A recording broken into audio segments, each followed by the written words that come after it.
Hey everyone, welcome to another Wildewitch RP live play TTRPG session. What is Wildewitch RP? Well, that's me, Faye, game master and storyteller, and Lachlan, our writer and producer. We're a couple who love sharing stories so much that we quit our day jobs, and we created our own company. That way we could create high quality and exciting TTRPG experiences full time and share them with you. Woohoo! Oh my gosh, please ignore the Lachlan in the background. Uh, Let's go, Locke. and tonight we're playing D&D. This session features the Burning Veil storyline, set in our very own Velenar campaign setting. It's a deeply personal tale of trust, betrayal, magic, and magnificent ambition, where the fate of the world hangs in the balance. With us at the table are several of the incredible players who have joined us on our grand endeavor. If you'd like to play alongside them, you're more than welcome to join us.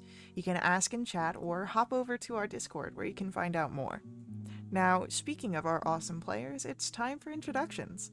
Like I said, I'm Faye, Game Master and Storyteller. With me is Sirenscape, bringing our background music and sound effects. It's a fantastic and affordable sound collection that you can find at sirenscape.com.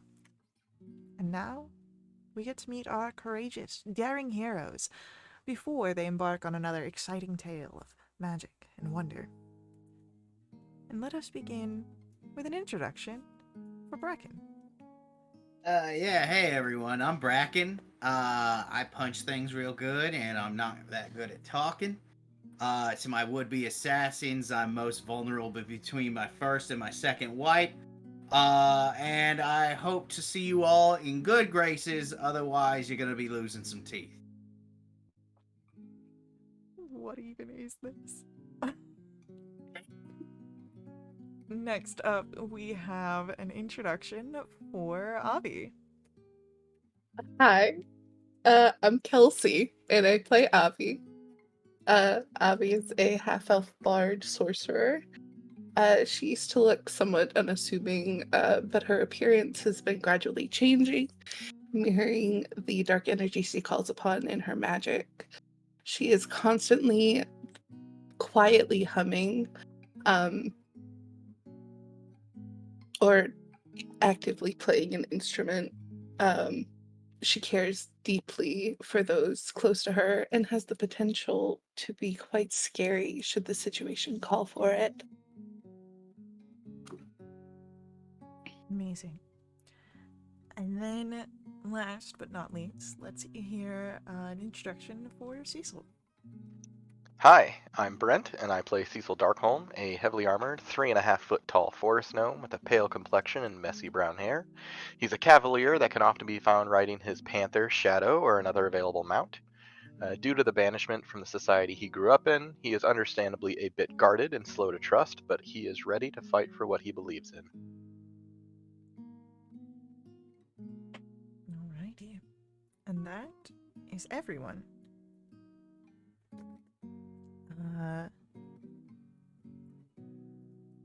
Then let us dive into our session.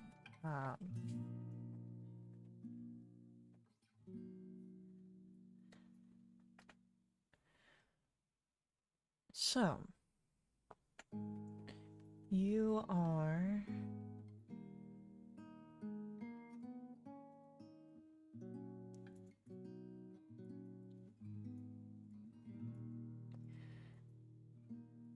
you have returned from Vale de Farah. And in your well, actually, why don't we turn back to the end of your trip in Atravenza? You have finished all that you needed to do. Or at least all that you needed to do currently. Everything that has come to pass is no longer so urgent. You can return now back to set out for Gloomdor. To continue on the path laid ahead of you. Liriantha wishes you all well. Through a brief acquaintanceship, she seems to have enjoyed your companionship greatly. Cadrib follows along with you, again as a sort of almost akin to a lost puppy. You have shown him kindness, gave him pretty clothes, and it seems have bought his loyalty through such. Ulcus offers a last service as a guide to get you to a Fey crossing, to return you back to where you need to be, if you so wish to take it up. If you have other ways to, such as magic, to return to your realm, of course, that is welcome to you as at this moment.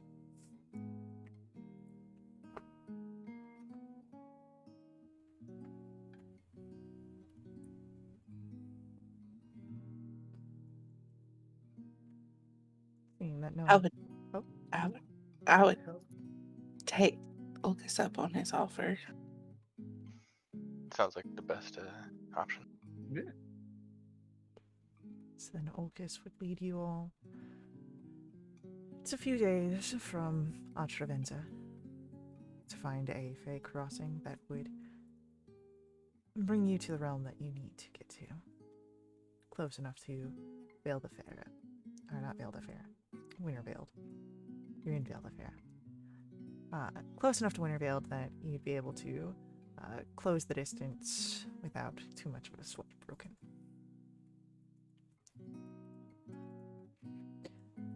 And he wishes you all well. Unless there is any parting conversations you wish to have.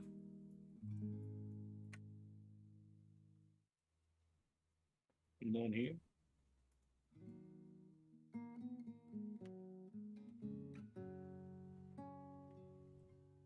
And you are Nothing able for me. to walk through. And you find yourselves a bit south of Wintervale, but you see it off in the distance. Easy enough walk. You can see the trade road from the tree line.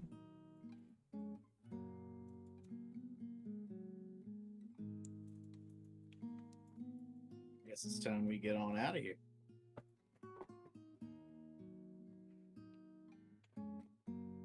So,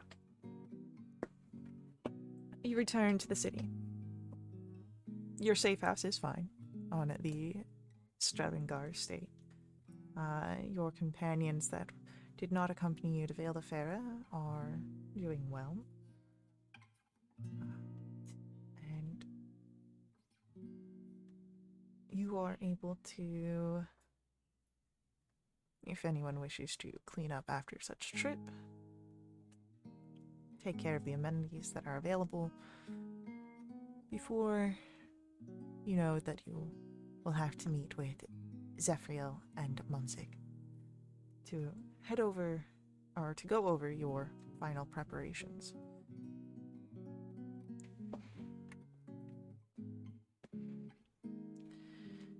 Cecil would definitely retire to his room pretty quickly. He'd probably have been fairly quiet since the battle with Jeliveth.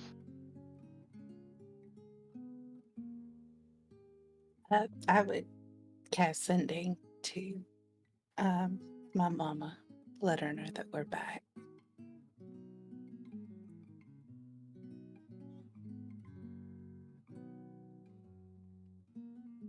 As you send that out, the sending you get is much the same as any other time you send to your mother.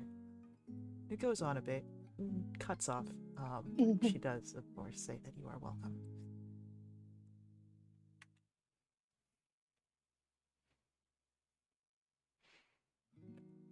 likely in the meaning that you are welcome to come over.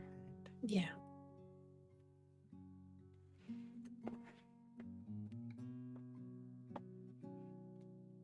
So, do you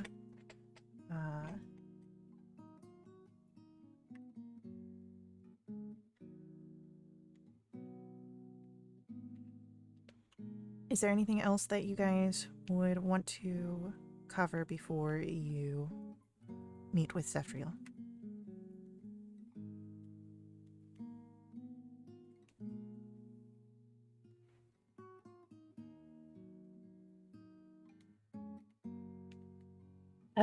I think that first night back,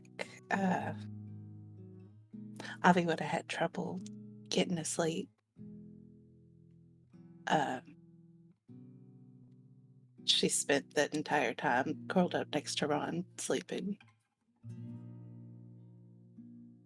So she would go to find her.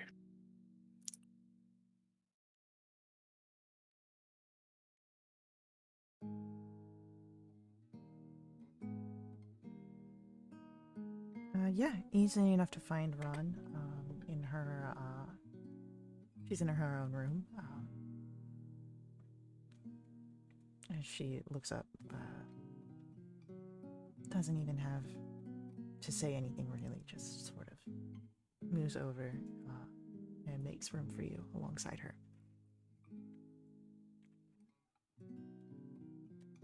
And cozies up as soon as you're there.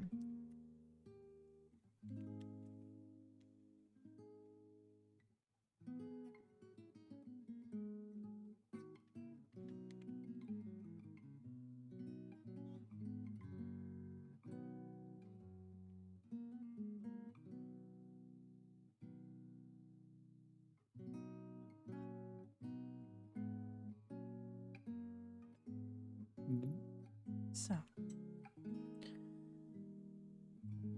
as you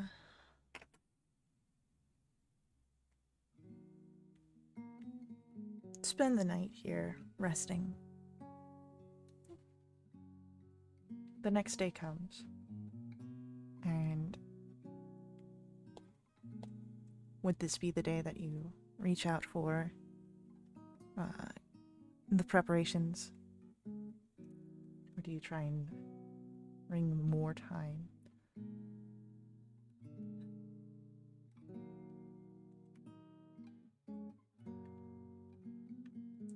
Cecil will be ready.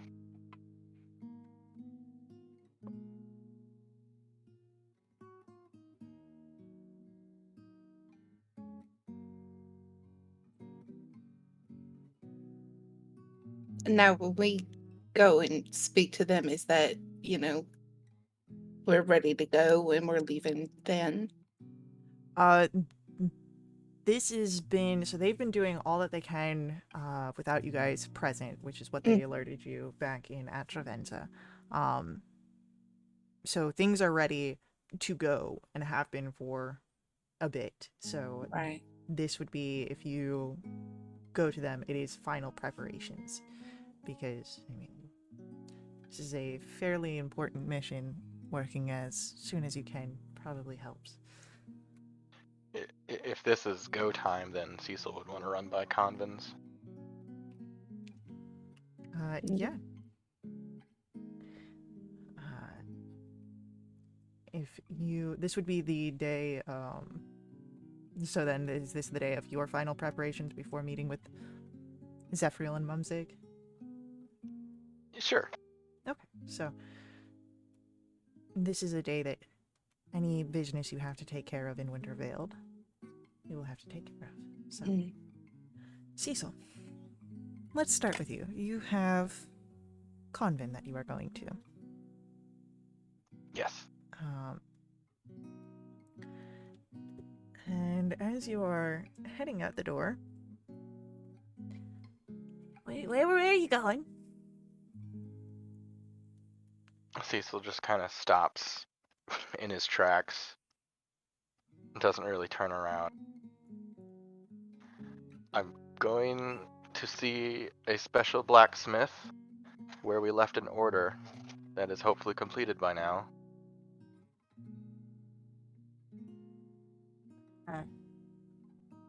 Can I come? Cecil would turn around so he could face him. But why would you need to come? I don't need to. I want to. Why? I don't know. I'm curious. It'd be a real big, slow sigh from Cecil. Sure, you can come along, but keep your hands to yourself. Okay. I'll, And he just kind of like takes the hands, and he's still wearing the very pretty clothes that Avi has given to him. So Aw. they're starting to get a little dirtied, and he just kind of shoves them into the sleeves. So now he's just got like the elbows sticking out. Where he keeps his Arby's. Yeah, his sleeves. That's fine. Keep them right like that. All right. And so Catrib then will walk uncomfortably close to Cecil. Mm-hmm. He has no idea of any sort of personal boundaries. I remember the dance floor. Yep. So you walk out to Catrib, with Catrib, out to Convent, and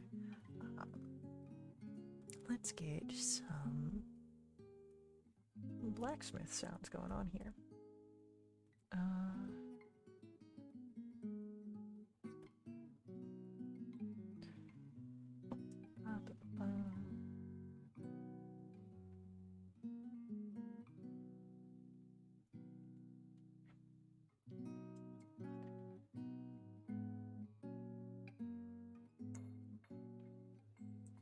So,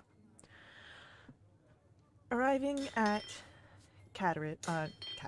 arriving at Convents, you would see, again, this area is a little less traveled than other parts of the marketplace. And approaching the forge and blacksmith shop, you see the familiar sort of stocky figure of Convent as they are working. They look up, and after a few minutes, you're back. I'm back. Now, if I recall correctly, you were with this item. It was a short sword and a dagger that you were trying to get made out of it? I think it was more of something of the two-handed sort, and if there was anything left than a dagger. Does that sound right, Avi? Who's not here? That sounds about right. Yeah, I was trying to find it in my notes, because I know it's somewhere, but my notes are a mess. I've been trying to get them cleaned up. So. Okay. Then what you come back to is Convin. Okay. I have finished it, yes. And they'll come back with me.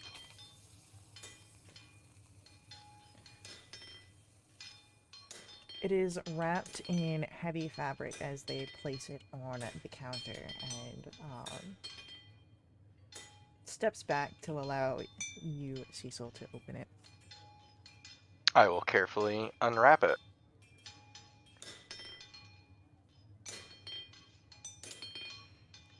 Okay, so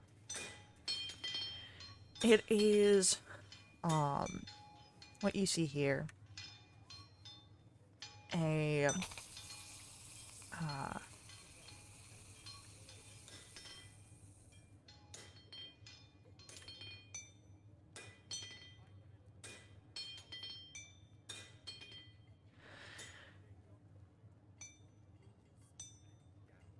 let me make sure that I'm describing this correctly.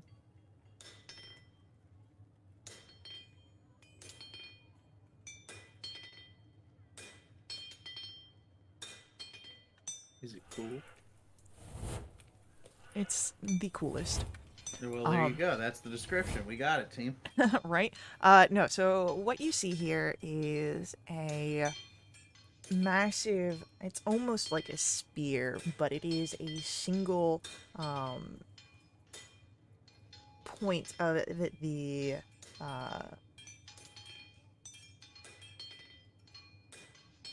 it's almost as if the bone itself was carved for the most in a single go, and then the rest sort of over top of it, as you are looking at a fairly well crafted pike of this dragon bone, the claw. And most of the areas where reinforcement is necessary, you see have, instead of a full metal plating, it is a bit more fluid and ornate, still sturdy, but to sort of harken on a more natural essence, and could not fashion a second blade, but next to the pike you see a dagger that has the remnants of the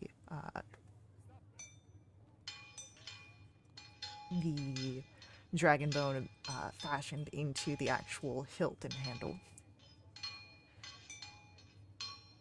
Very nice. Expertly crafted. And it is a specimen good for enchanting. Ah, very good. Thank you.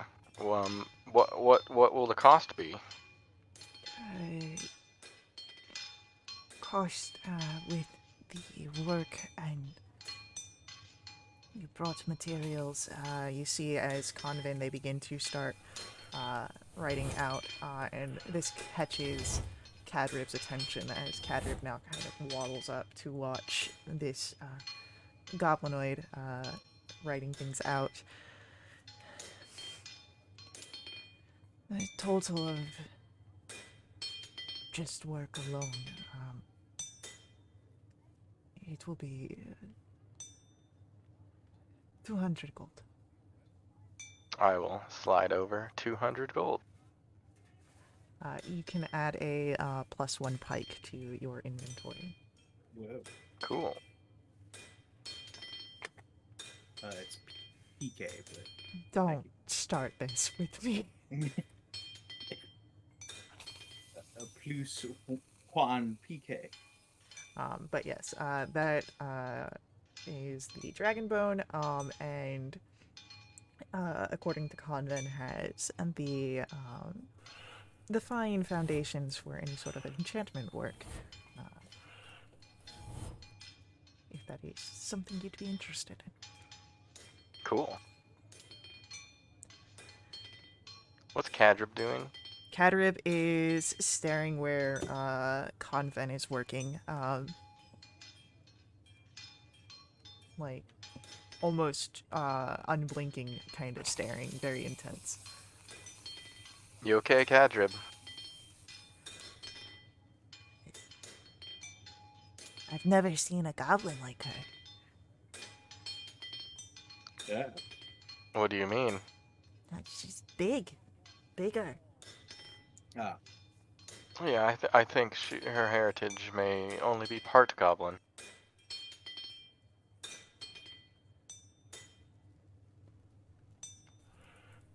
Is that why you like her? Like her?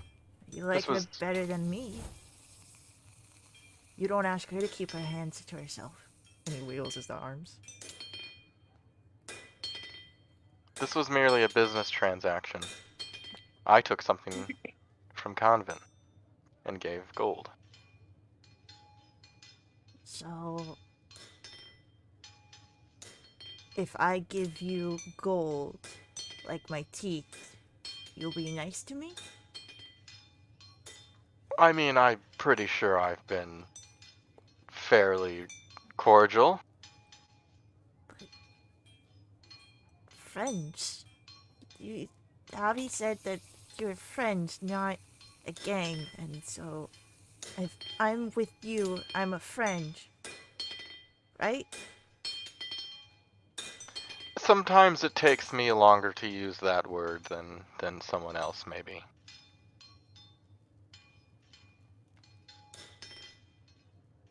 Give me a persuasion check, please. 16. Okay. But you'll tell me when we're friends, right? I will try to remember when it happens. And if you need my teeth for the exchange, I can do that. I just don't have my pliers on me. I promise you, I don't need your teeth ever for any reason. Do you think Bracken might? He asked for my teeth once. Would you need them? I think he might have been playing a joke. A joke. You know, like haha. No, I don't know. I'm sorry, I don't think I can teach you humor. But do you know who's really funny? Oh. Lorcan. Lorcan? Okay.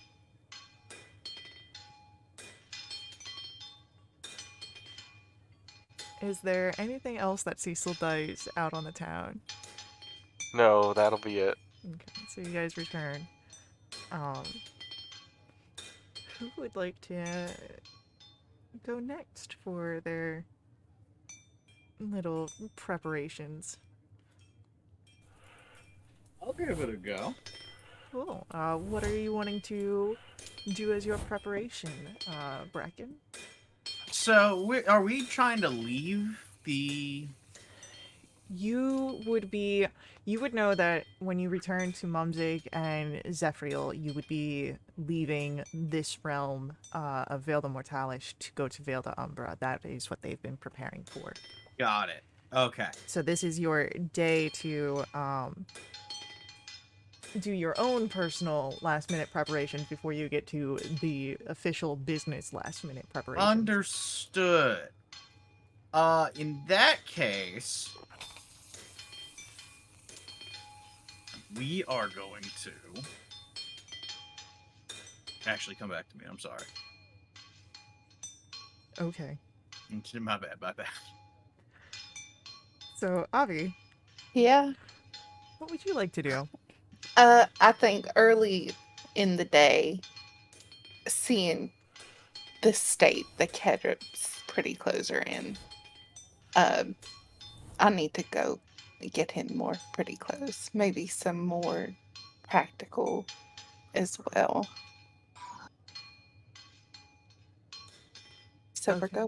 we're going shopping for Cadrib. Okay. Do you invite along anyone with you, or do you just head out on your own?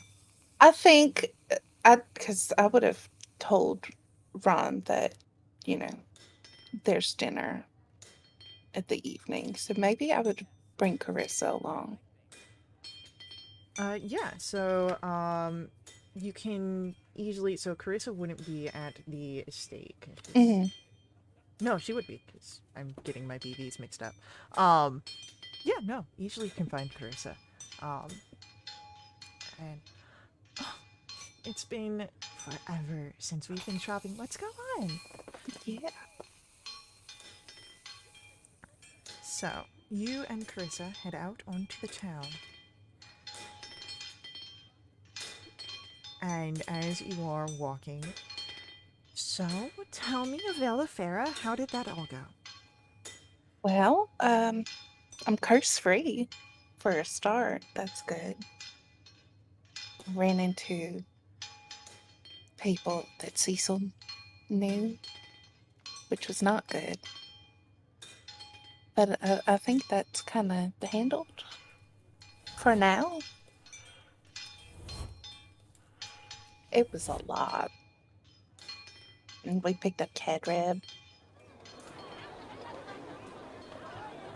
Let He me is see. definitely something. Everybody says that. I don't think that that's quite exactly a bad thing, especially given our coalition. Yeah. Well, that's why we're out. The boy needs clothes. I You know, didn't want to say anything. no, it was all I had.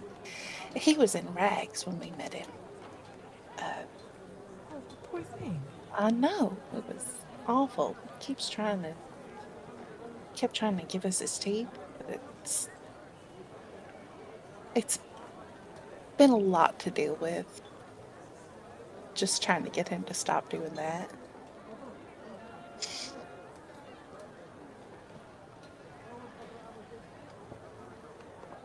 She nods. Um, well, I can definitely assist in such a matter if he offers for any sort of payment in teeth. Mm, But hopefully, that is a habit that is broken sooner rather than later. hopefully, yeah. Maybe we can, perhaps, and this is just an idea, um, perhaps put him with Terraminder in certain situations to see if perhaps their similar personalities in certain regards encourage growth. We've got the same brain. I was thinking that. It's definitely a something. Hmm.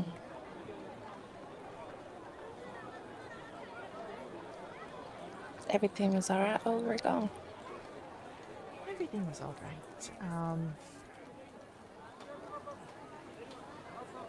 There's, of course, some Terraminders concerned for family, but I had spoken with Zaylin and Serafina. And they've been looking into things, and we'll get back if anything sort of gets to them or something, Okay, from my understanding. that's good.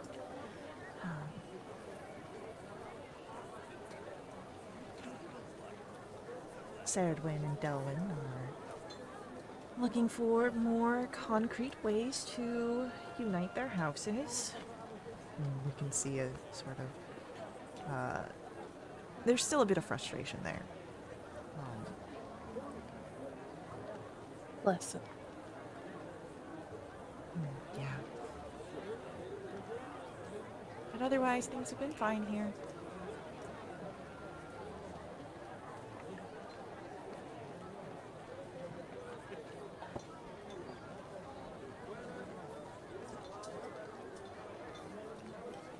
You hear from your family at all?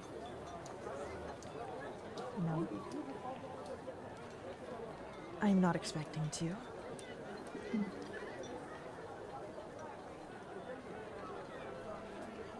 I couldn't imagine.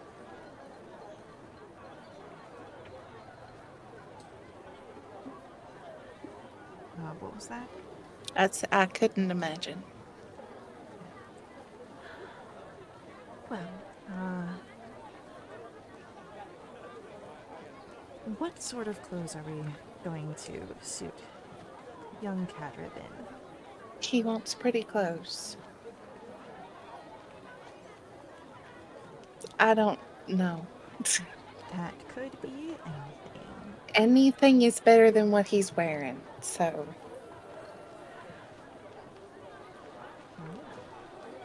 So you guys go through and will be able to pick out some clothes for Cadarib, and I will say a collection of applicable outfits would be I'd say 5 gold for Okay. Cadarib's size and what you're looking to accomplish. Sure.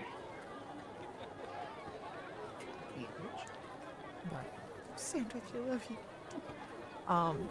I see that angel baby. Sweet soft-faced little boy. Ooh. So, is there anything else that you accomplish on your day, Avi? Yeah, there's dinner with my family and Ron, which I'm very nervous about. Uh, Are we all As- invited, or is that just No, no, it's Wow. just Ron. wow? it's a meet the parents kind of dinner. Yeah. Oh, that okay. That's cool, I guess. So, as let's do this.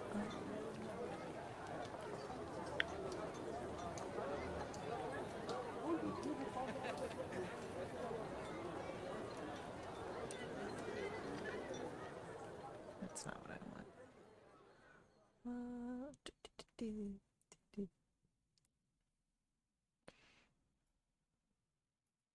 Yeah, well, we can make it work.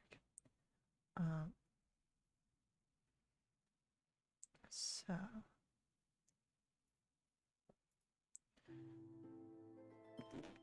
as dinner comes,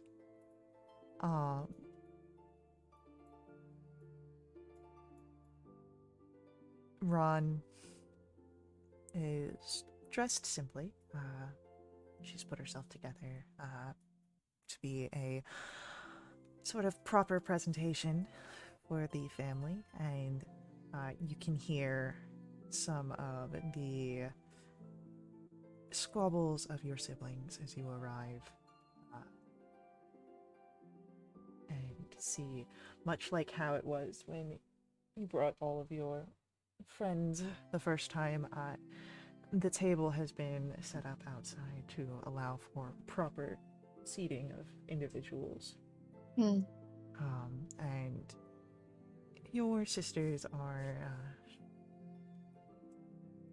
of course, going back and forth over the different chores of setting the table, bringing out the food. Your father seems to fondly look over this while your mother does get in and try and make sure that everything is set up perfectly. Avi's bringing a guest over. Please, just can't you get along for a bit? And this would be about the time that you are walking up. Mm.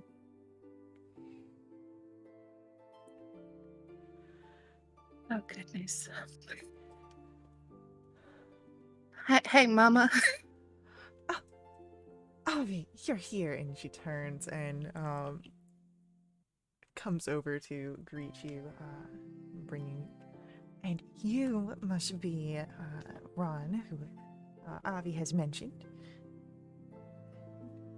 And you see where she goes in first to hug you, Avi, and then goes in for a hug to Ron. Ron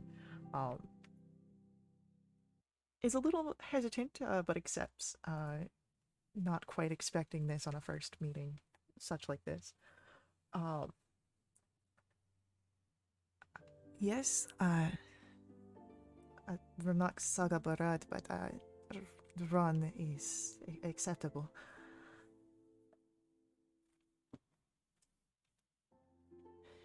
Well, don't just stand there. Come in. We've got dinner all set up. And she turns, right, girls? And starts everything up again.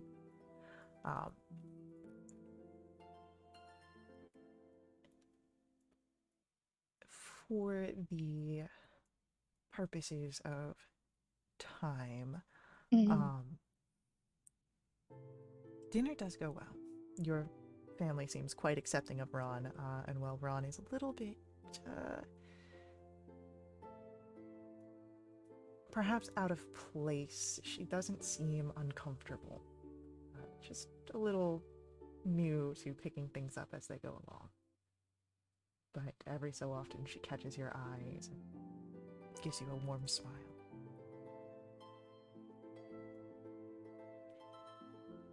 And is there, out of those present here, any conversations that you'd be looking for?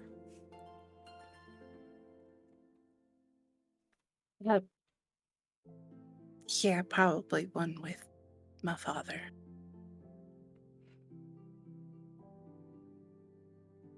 Easy enough.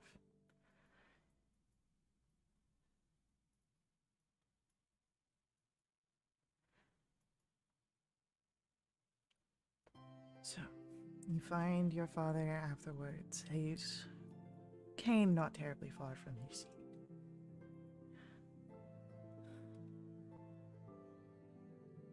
How you doing? Today is, it is a good day. The pain, not so pleasant. And seeing you home is always good. And he places a hand over his heart as he says that. Yeah. I wish I could be here more often.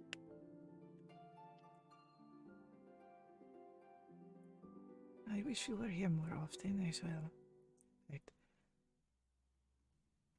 It is better when you leave and I know than when you run off. This way I do not question your return. I worry, but I think any good father does.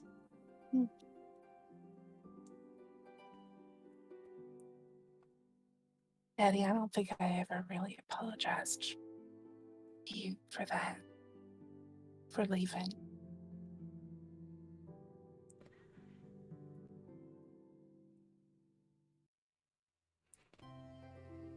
He has a very sort of somber look on his face as he speaks.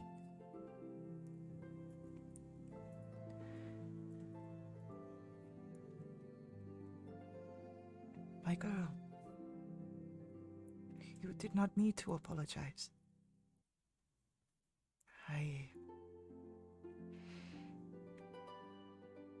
I was hurt, but you were forgiving the moment that it happened.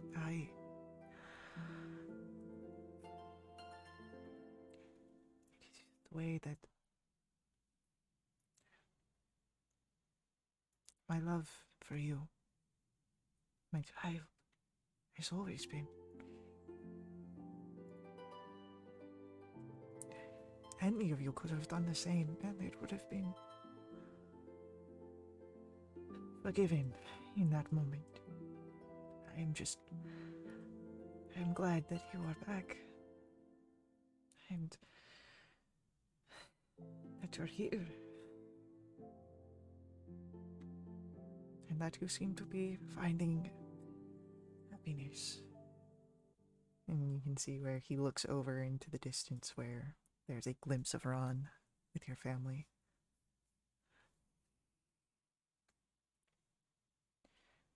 That is all I want for you. Life filled with happiness.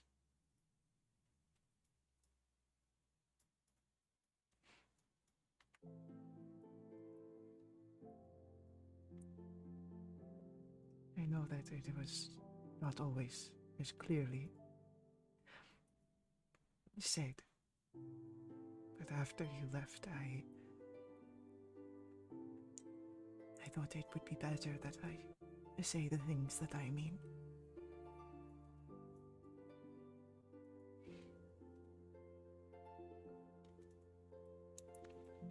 I'd just walk over and hug him. And he hugs you back. You feel the same arms that you've felt all through your childhood. And it's like you're reliving each of those hugs in that same moment that you are experiencing this most recent one.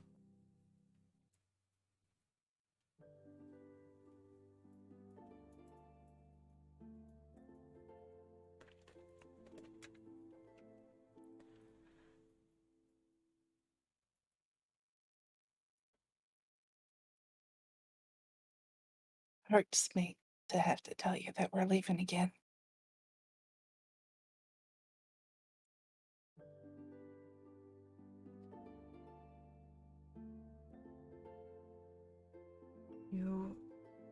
are welcome to come and go.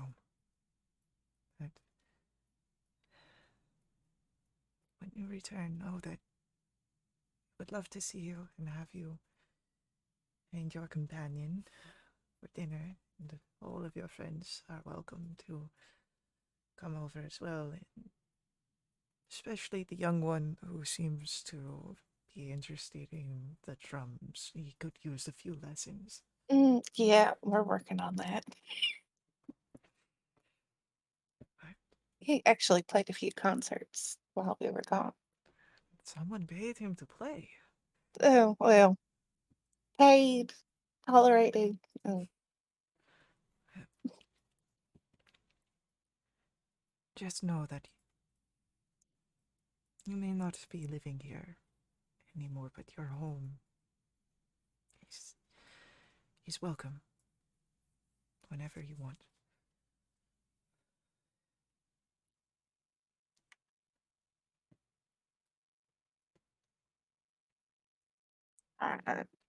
oh, we better get out of here before we cry too much. And he gives a chuckle at that, but you are able to find your way back to Ron, who gives you a smile and puts her arm around you. And as you make your way after some heartfelt goodbyes, and your mother trying to pass on some leftovers, Mhm. we're going to rewind the day a bit to see what Bracken has gotten up to. Yeah. Bracken has taken stock of everything that he's got going on and realized that, it's been a while and he wants to hang out with Terry. Yeah, easy enough to find Terraminder, who, as soon as you arrive, Bracken, she hugs you tightly. You can feel where the metal of her right arm kind of presses in with the force of her embrace. You're back. Are you okay? Yeah, I'm No fine. exploding fires or anything? Nah, nothing crazy. Okay. Just a couple scrapes here and there. Nothing, nothing that I'm gonna write home about. Okay. So, well, what are you?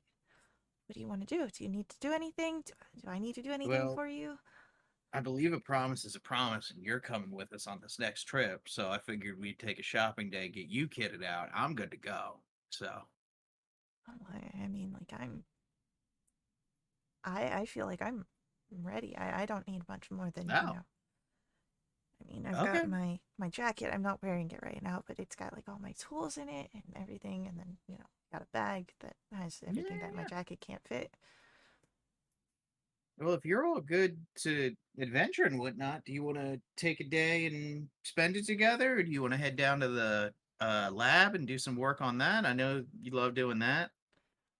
I mean, I do love going to the lab, but you just got back, so maybe we can, take the day and Yeah. Hey, however you want to spend it together, I'm yours today. And she smiles at that. Well, then let's just what have you done a lot of recently, so that way we can kind of do something different, you know? Well, did a lot of fighting, did a good amount of drinking, did a good amount of beating up witches and hags and stuff. So I don't think we're gonna get a lot of that. So a nice change of pace from that would be good. Maybe a walk in the park, maybe a picnic or something. Yeah. Why don't we pack for a picnic and then we can go find a park. Yeah, that sounds good. So your uh very much able to easily pack a basket lunch to carry out. Go ahead. Why don't we just make this for funsies? Give me a survival check to find a sufficient your- picnic. Survival check to pack your basket. Oh my gosh. Yeah, it's full of Slim Jims and Oreos. Where's the Capri Suns? I forgot them. It's like I said, it's Slim Jims and Oreos. So what you it's a very bare lunch, and the place that you find isn't the most relaxing. Damn it. But I mean, Terraminder doesn't seem to mind too much, as she's very much just happy to have time with you, Bracken. We put down the basket or blanket, and Bracken's sitting on a rock, but he doesn't want to say anything. Terraminder politely does not mention as the snake sort of crawls over the blanket. Yep. But there's the moment where both of you are like staring at it, and you both know that the other is watching it as well. Yeah. So when you all return, it is very much able to spend the evening, the night, once more in the safe house. Benefits of long rests, if you've not already taken them, on your character sheets. And is there any sort of interactions with each other that you wish to have before continuing? Or other NPCs? Cecil's good. We're all right. Not good. All right. Then morning comes, and with it, you know that you must meet with Zephyriel and Mumsig. And you find them with the Stradengar state, as you've done before. And you are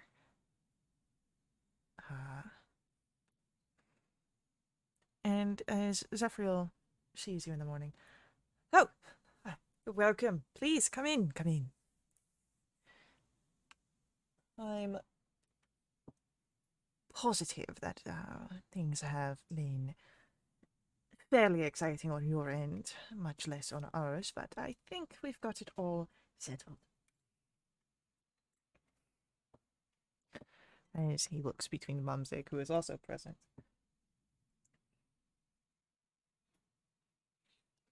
So, let us dive into everything, and if you have any questions, of course, just, well, I'd say ask them, but perhaps save them for the end, as I ask for my students, but, well, you're not students.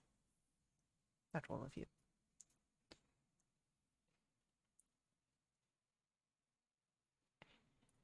What have you been preparing exactly while we've been gone?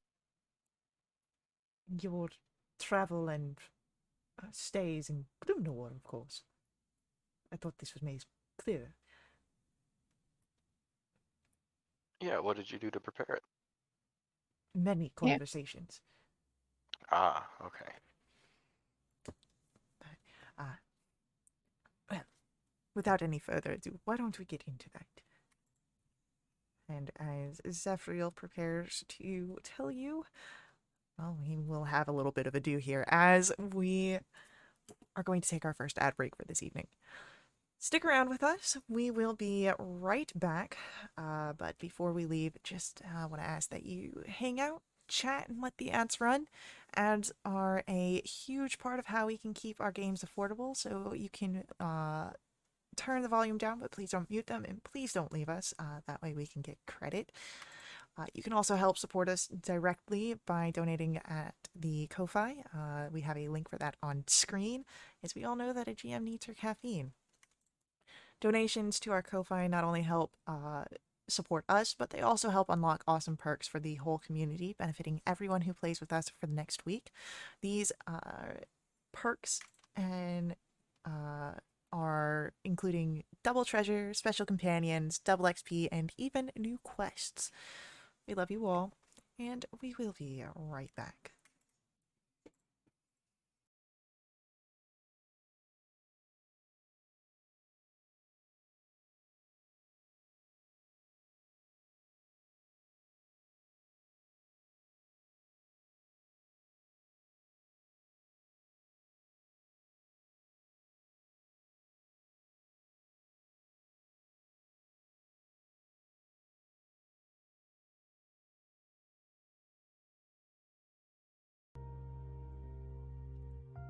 Alright, we are back as you guys are meeting now with Zephyriel and Mumsy about your preparations for heading to Gloomnorn.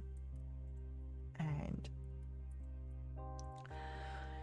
so, as I alluded to before, there were plenty of conversations happening for the venture into Gloomnorn. And, well, we have arranged an area for you all to stay during your excursion, as well as connections, early connections for explorations as well. We've also, as he looks over to Mumsy, done all that we can in finishing the deconstruction of Cariante's attempted reproduction of the Salvation Key. Good. Just worried about that hanging around here. Well, yes, Mumsy says. However, Cariante herself has been on her way. She's searching for Corvus and anyone he may have been working with on the stealing of the research for the key.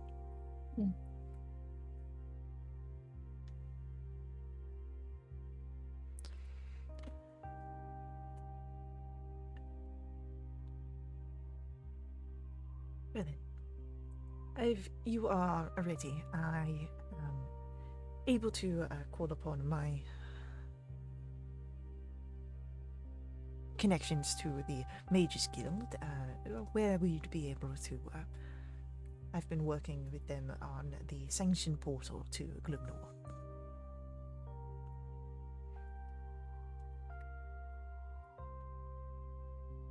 I'm ready. Yeah. Sure. Well, excellent. Allow me just a moment to see if they are available. And Zephyriel will stand up from the area and heads off. Comes back into the room. They are not yet at the guild, but after my correspondence, they will be able to make their way there post haste. So, if we are ready to head out, we will be able to meet them at the guild.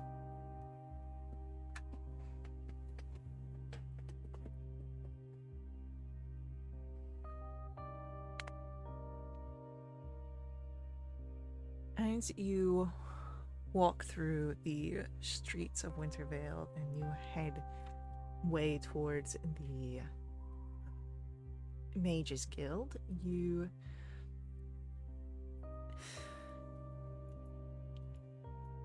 pass by a strange collection of figures that are heading in a similar direction. As you would notice that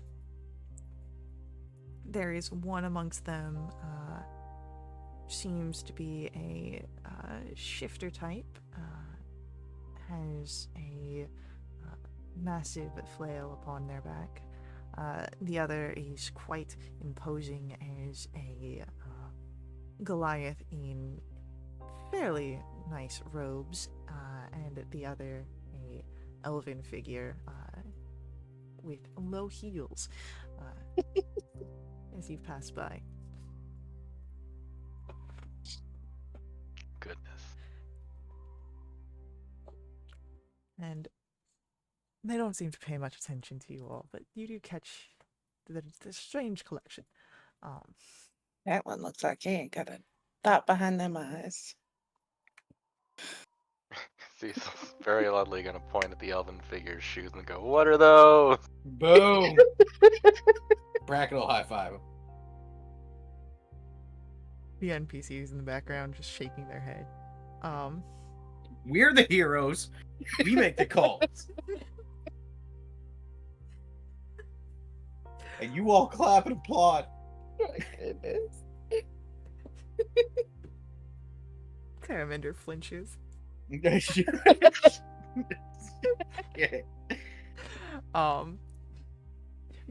Let me get the eraser on the progress bar. There we go. So, as you make your way to the Mages Guild, entering in, you do have, God, I need to check the list of NPCs. So it is, overall, you have Carissa, Relethalas, Ron, Morkin, Terraminder, Cadrib now,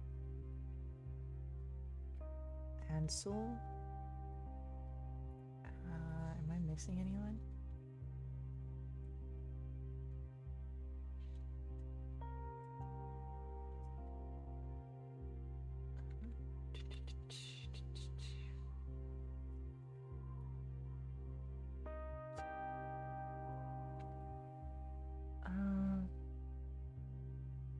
Nope, that's everybody. So.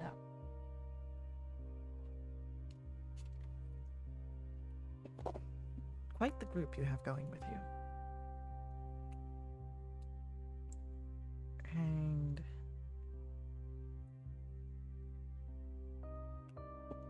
as you are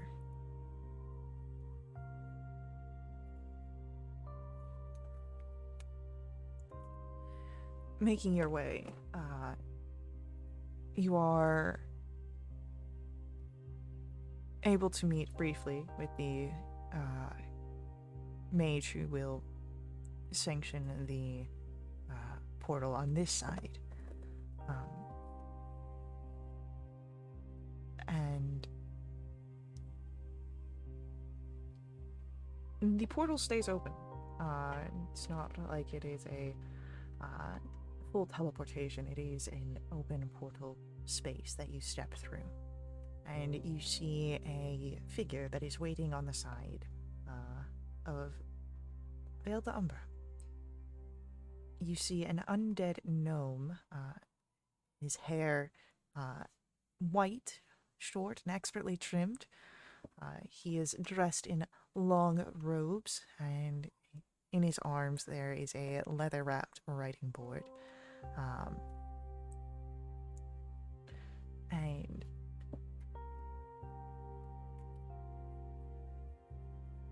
as you are moving through, Zephyriel, this is Thimnic Endrellis. He is our customs official through the Morgestad to facilitate our efforts and avoiding unwanted legal attentions. And the gnome looks up to you all. Hello, I am Thimnic. A pleasure to meet you all. And he holds out his hand for handshakes. I'll take it. Avi. Oh, yeah. You're a little colder than most of the figures. You're not Sorry. dying, are you? I don't think so. Oh, good. Not good is... It is a joy that you are not in the process of dying. Thank you. And he holds out his hand for Bracken and Cecil as well. I'll go for a handshake. See, this is more the temperature I was expecting. I don't have to look up to you. Pleasure. Nice to meet you. Cecil Darkholm. Dimnick Angelis.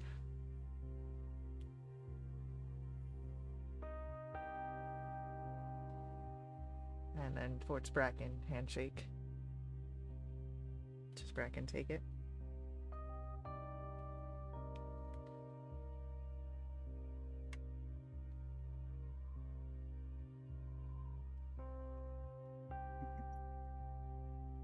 Oh no, I see Thresh trying to talk, but I don't hear him.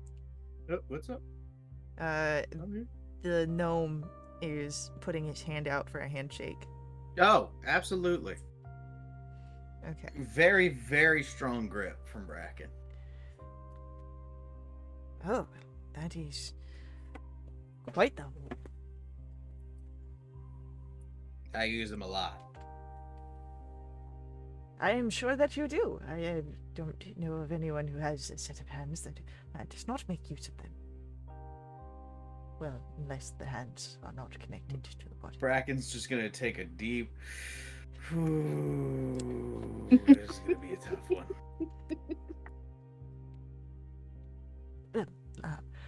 Let us be on our way, as we have places to go. And Thimnick would lead you outside. Sounds like a plan. And Bracken's gonna let literally everyone else in the party get between him and this gnome for the least possible chances of anything happening. Catrib is going to be like right next to you, Bracken. You want his teeth? I can ask him for him. If you see me make a move to lunge at that guy and catch him unawares, stop me. Okay. And you guys will have a +1 AC for the rest of the session, thanks to our chat. Also, if you can't stop me, feel free to join it. I've never beaten someone else up before. I've only ever been beaten up. Oh, you gotta try it sometime. It's awesome. I don't know. As someone who got beat up a lot, it doesn't feel awesome on the other side. Hey, you're right, it don't. But when the person deserves it, ooh, man. Serving that up hot and fresh. Do you think I ever deserve to get beat up? Probably not, but you know, there are some out there that probably do. Like who? I don't know, the people that beat you up. We beat them up pretty good. A lot of them stopped moving. Yeah, they'll be fine. They were sleeping. Catrib just has like 1,000-yard stare. Shit.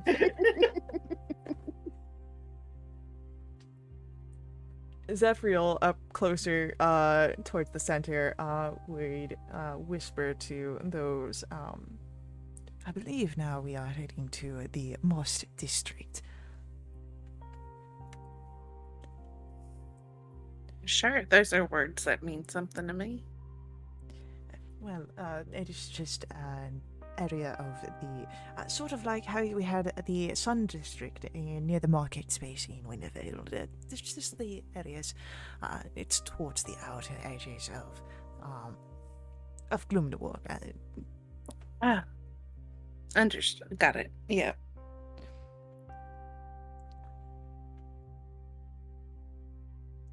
As you move in, you seem to be walking further into the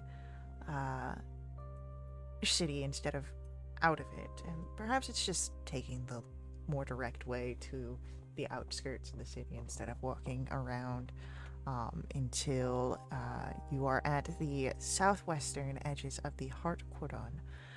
And Thimnick pauses and points out to a sprawling landscape. Welcome to your temporary home away from home, the Ravenmere Manor. And you would see this sprawling landscape rolling down along the Heart's walls. You see it features manicured dead gardens that are bordered by tall hedges.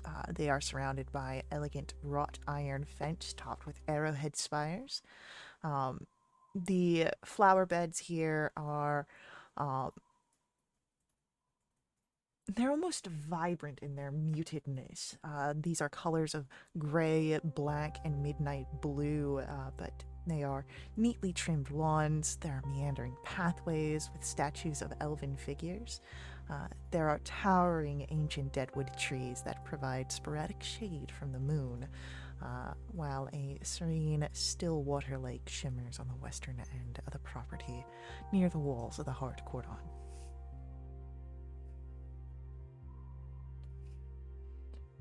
Zephyriel seems surprised and does not hold that in. Oh, well, I had expected that we would be staying in the not the mausoleum district. Thimnick, the gnome, gives a very sort of smug look. Yes, well, I had kept the information secret from you, ensuring that no one would be able to undermine effort before you all had arrived.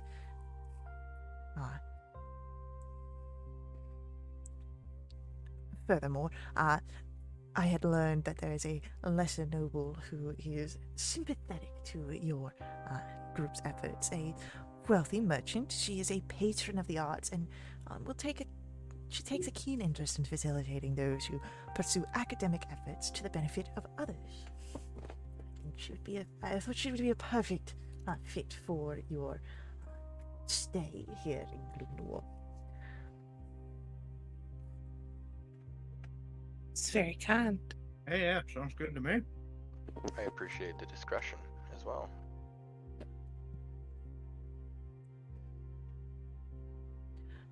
And as the area... and speaking of her ladyship, Thimnick, you see as he's now looking past, there is a pathway leading up to the manor house where a figure is walking down. May I introduce Lady Irwithel Nightbreath? You see Irwithel as a shaded soul wood elf. You see that her appearance is reflecting a harmonious balance between the natural world and the shadows of Vale d'Umbra. There is the manor and estate built here that has now become a testament of her dual heritage, reflected in her as well.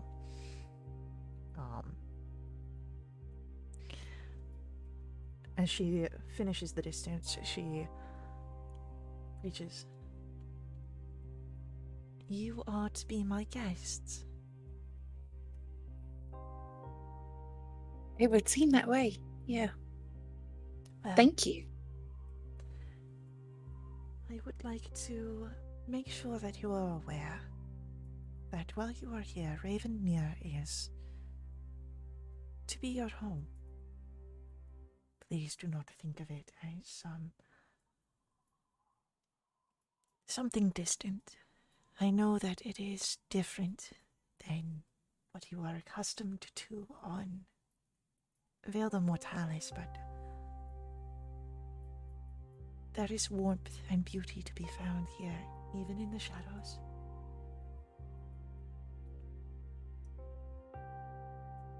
I am honored to be able to allow you a space to flourish.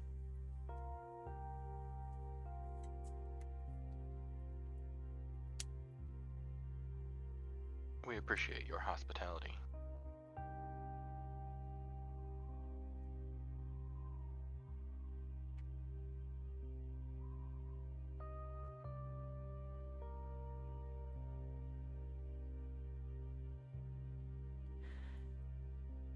Well then, perhaps you will appreciate a tour of the grounds. Yeah, that could be fun. Sure.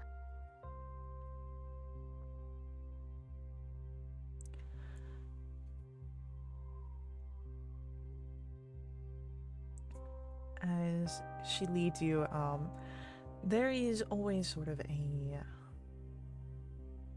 stiffness around Lady Irithyll. And she is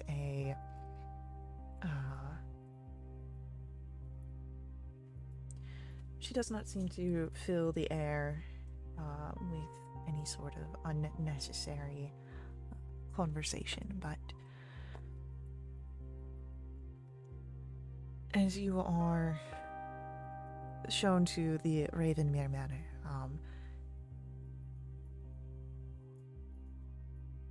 you, much like how it is on the Stravengar estate, beyond the actual large manor house, there is a smaller house.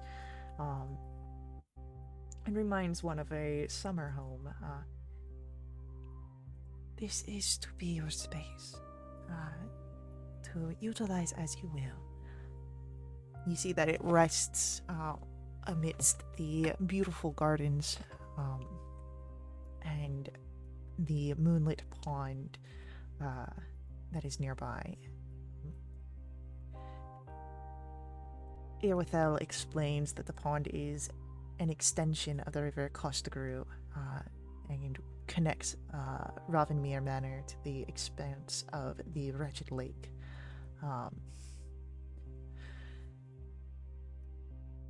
And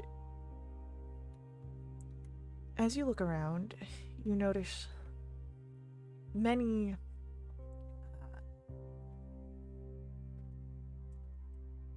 it's elven architecture, but there's also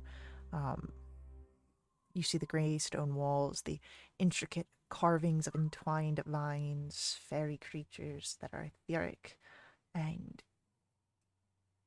as you enter in, the interiors have soft candlelight, polished marble floors. There are spiraling staircases, and the banisters are, well, of iron, reminiscent of delicate and intertwining branches. The walls here are adorned with tapestries depicting enchanted forests of twilight hues and misty fog. The windows are tall and arched, casting moonlight and long shadows, but still offering sight of the more haunting outside.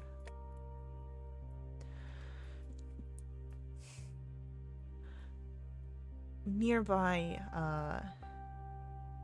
after showing you your summer home, the Irithyll brings you to the main manor house, and you see that there are a handful of figures here. 3 of them.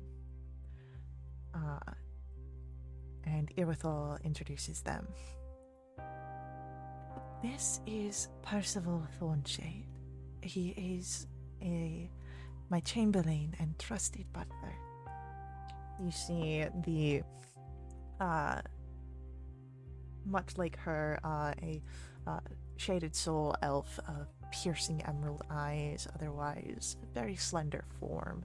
He wears a tailored black suit and carries himself with grace. This is Miss Matilda. You see a half-elven figure, cascading raven black hair and a warm smile, and even though you can tell that she is of undead, she brings a sort of gentleness and solace about her. She will be the head of cooking and cleaning staff for your stay. And the last figure she introduced, Silas the Barbed, you see is quiet, attentive, a burly figure of an undead Goliath, his features weathered, a touch of melancholy in his gaze, and a large hook replacing his left hand. He is our groundskeeper.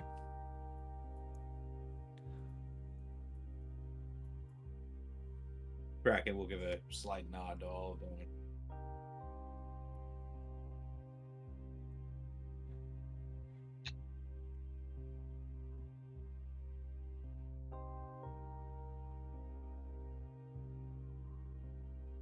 We appreciate your hospitality as well to everyone else.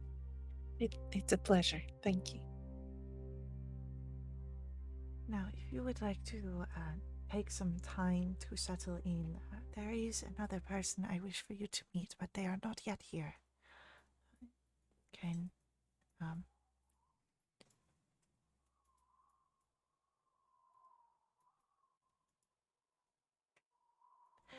I can make sure that you are back when they arrive. Sure.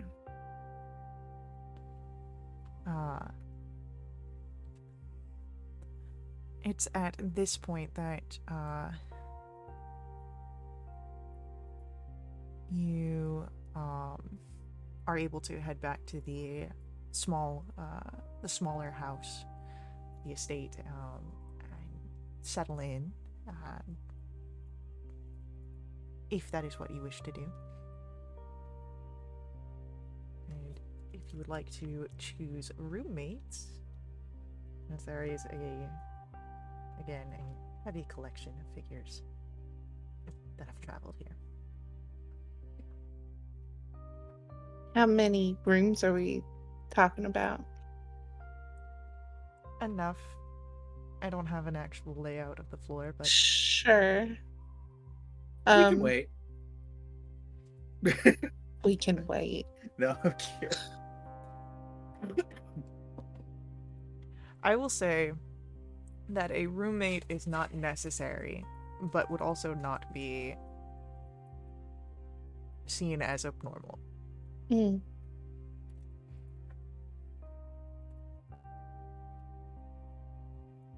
Zephyriel and Ansel will room together.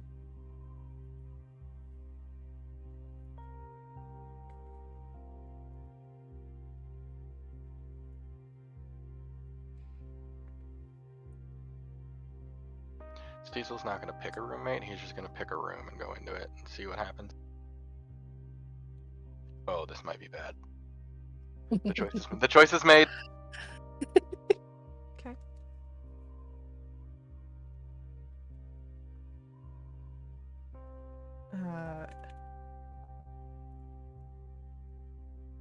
What is Bracken doing?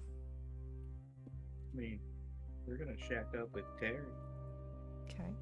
You're gonna be all blushy about it. It's Tinder and Bracken.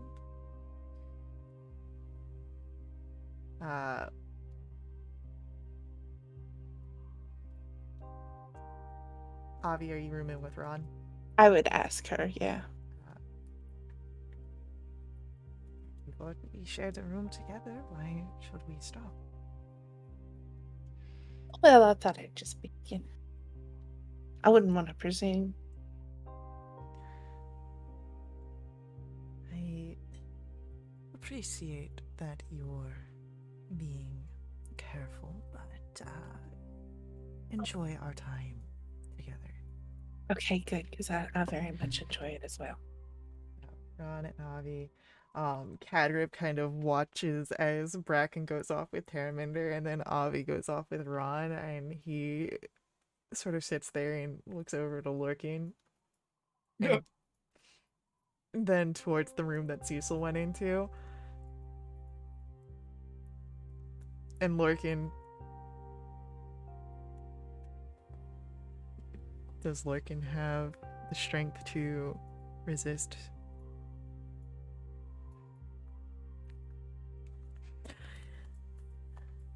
Alright. Look, I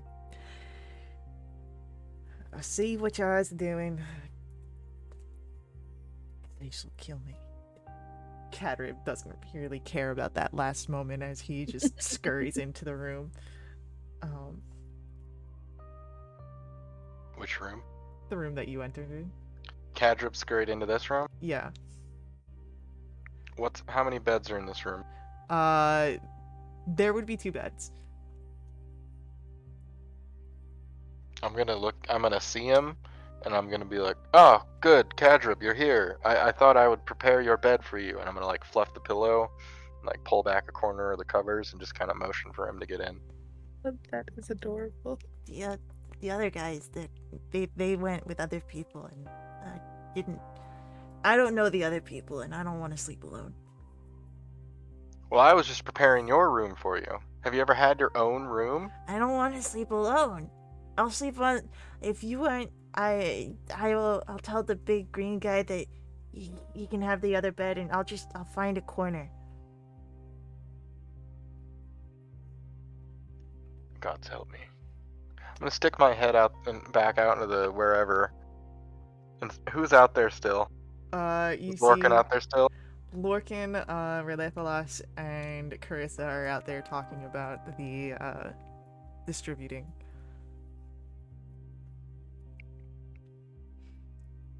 I'm gonna try and meet Lorcan's gaze.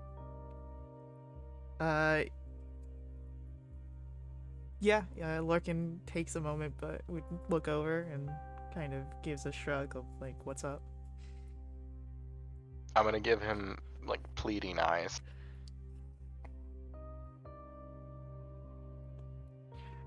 And try and wave him over. Lorcan apparently is a weak man. He can't he can't deny anyone's like sad eyes. And excuses himself from Carissa and Relethalas, who will each take their own room. Cecil, what's up? I can't do it.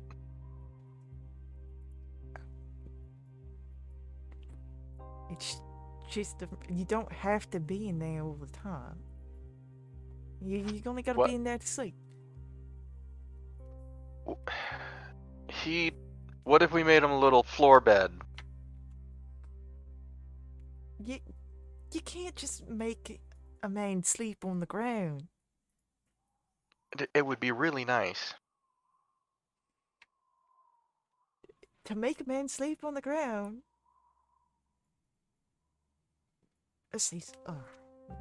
How about you know what? Fine, I'll sleep on the ground. Cecil, I'm not asking you to sleep on the ground. No, Don't do this to me, Cecil. Alright, I'll come in. Don't you do this to me. You didn't see his eyes. Like, they was full of unshed tears. He looked like he was about to be, like, kicked out on the street. We don't have to kick him out. I'll sleep on the floor. You take this one. He can have that one. I'm not gonna make you you chose the room first. If anything, I'll sleep on the floor, alright? Then we're both sleeping on the floor. Cadrib says, "You're all sleeping on the floor?" No! So, that's gonna be such an interesting dynamic there.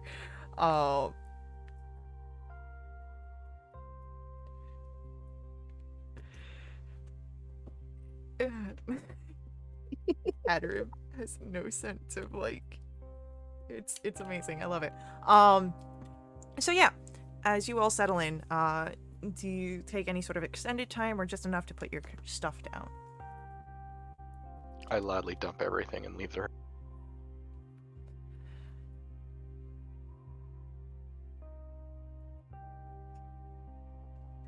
You would all hear where Cecil just dumps his stuff to leave. I'd walk around and check on everyone, make sure everyone's comfortable where they're at. Cadrib, when you check in, Cecil's not present in the room, but Cadrib proudly, with a smile, says, "We're all sleeping on the floor." You are? Yeah. Kind of looking at Lorcan. Lorcan just has a look of like, he doesn't know what he did, and he also doesn't know how to fix what he doesn't know that he did. It's very much a look of exhaustion and exasperation. Well, Look, they both had like the saddest eyes I've ever seen. I couldn't Lorcan, say no. Lorcan, honey, you don't have to explain to me. It's y'all are gonna have so much fun I in this already. room. All right, I'm gonna move on. Both Bracken and Terraminder are like red as tomatoes. Bless. All right. But where would Avi find Cecil? Is there some sort of common room or a sitting room or anything? There would be, yeah. Cool, I'd be there.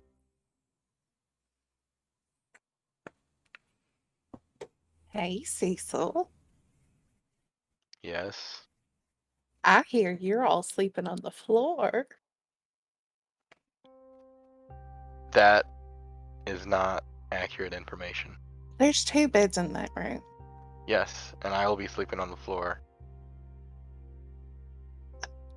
Okay. Are Just you me. okay? Just you. It sure better I, be just me. I mean, if you Listen, I don't offered have the to little stay guy, in there. I offered him to have his own private room, something he's probably never had, Uh-huh. and he said he was too scared. Cecil, he's scared. Then, you I know. didn't kick him out. I didn't even kick him out of a bed. I just can't do it alone. Okay. Sure, that's fine. Well, here, why don't we in the room that Ron and I are sharing, there's a 2-bed situation. Oh, Hold on, stop. I'm asking Faye. I'm not talking to you. Would you so like there are rooms that have only one bed and rooms that have 2 bed. Would you have sought out a room that had a singular bed or one that had 2 bed? Well, here's what I'm asking. I'm asking if these are like single beds in rooms that have 2 beds, or if they are. They would be like single beds. Okay. Then no, then we would not have picked one of those rooms. Well, Cecil, I really don't know what to tell you. You don't have to stay in that room. There are other rooms. it's fine. I'm not kicking anyone out. I'm not inconveniencing anyone. I just gotta absorb this. Okay. Well, if you need to talk, I'm around. I'll be okay. Oh, will you? Because you seem to be bottling things up, and that's not good. I don't know who I'm trying to convince more here, but Okay. I'll figure it out. Okay. Thank you. Uh-huh.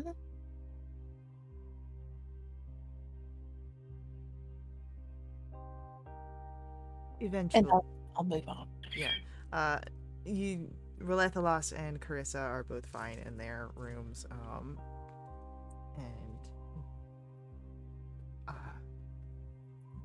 they again are taking one for each for themselves.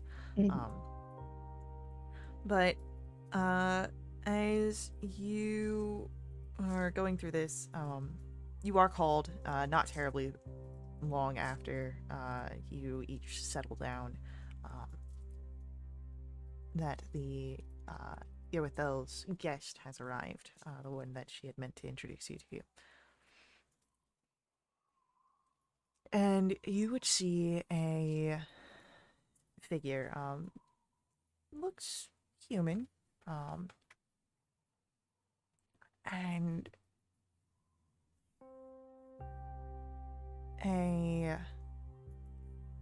I'm gonna ask for a insight check.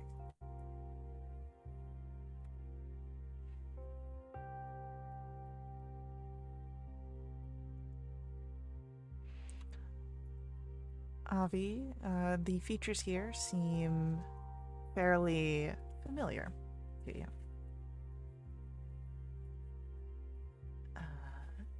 Is Bracken going to roll?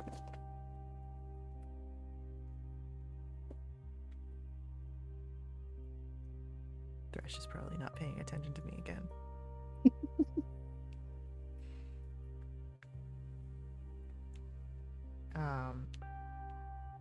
So if Bracken rolls an insight, we'll find out. But Yeah. damn. My bad. My bad. It's a big 4. So Avi, the features seem very familiar to you, and they remind you of Captain Steralda from Lonric. Okay. Just a bit. Not terribly close, but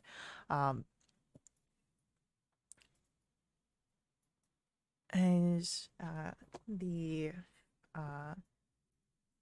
as Lady Irithel introduces, this is Lieutenant Kiervan Steralda. He is a officer local for the Morgenstadt of Gloomguard, and perhaps an acquaintance of yours,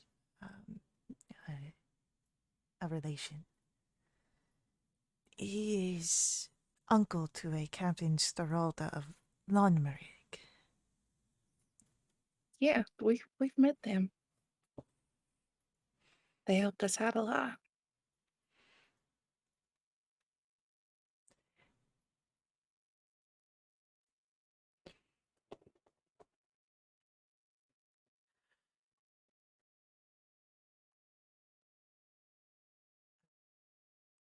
Yes, you are perhaps a bit close, as I had noticed a few times some of your faces. The Lady Irwithel I'd assisted for some scrying, so I can observe my darling niece and her efforts during the crisis of the Skyfire crisis. I had done through some of the work, some rites of passage, and he will provide these for you. Typically, these are things that you must be going through on your own to obtain, as they're more for your safety than ours. Just a bit of understanding. While you have a legal reason to be walking around, you should still be cautious. Especially if you're moving through the marsh. If you venture near the nether moss, exercise a special caution and care. It's the edgest furthest from the southwest near the marsh, the lowlands. There are blood dens there. Even if you don't go inside, there's the risk of locals taking an interest in you. Anyone who wants to roll for me a history check.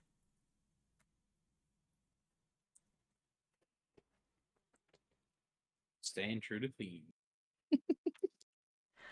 Cecil, Avi, you've heard of blood dens before in the sort of undead cities and what they mean. Blood dens are sanctioned hotels of sorts of Gloomnoir. Carnivorous undead there are permitted to feast on recently living flesh and blood. On paper, the only victims are evil souls who have been delivered by devils in exchange for valuable contracts. But with rampant corruption and bribery in the city, everyone assumes that innocents are taken as well, when it can be hidden. Oh boy. Hmm. Yes, I think we'll steer far and away from the blood dens. Hopefully, yes.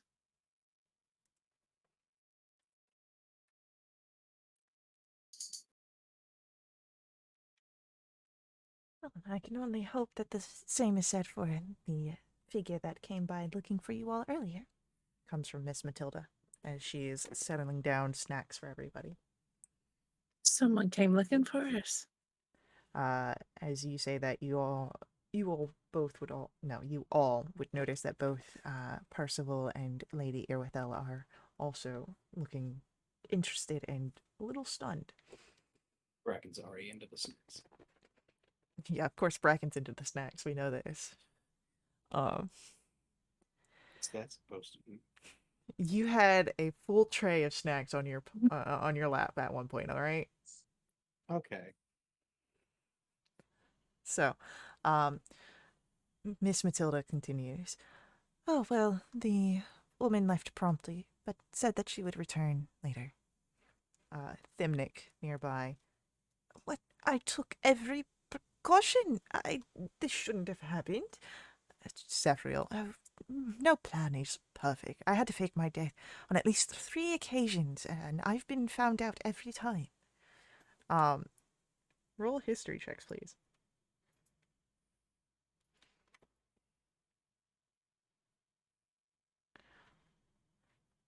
Avi, you're only aware of 2 times Zephyriel has faked his death. I'm kind of looking at him with narrow eyes, but I'll let it slide. So, he does not seem to pick up on that. Mm. Well, I doubt it's anyone of any sort of import. Matilda continues. She was dressed very plain, some boring tiefling girl, but she had the most beautiful eyes. Though I don't remember much else. Though I assumed she was working with the Morgestat, with the information she was bringing. Did she leave a name? No.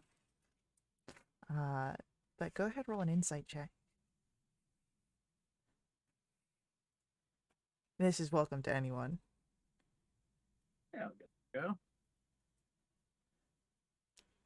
Oh, there we go. That's a level 10. A boring appearance could be someone trying to avoid attention, that something that all of you kind of come to. But Avi, Bracken, the comment that sits with you is beautiful eyes. This figure was actively making eye contact and perhaps could have been using emotional or psionic manipulation. Mm.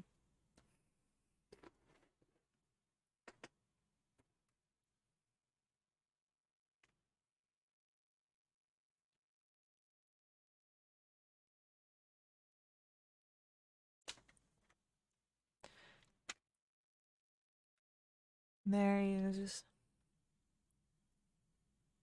not much more that Matilda offers or says, but you've made your introductions, and unless there's any sort of burning questions or comments for any of the gathered figures, the day continues. And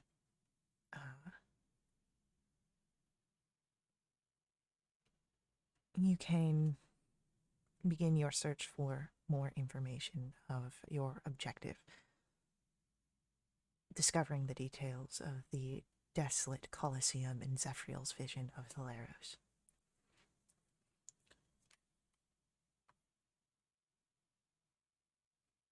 As a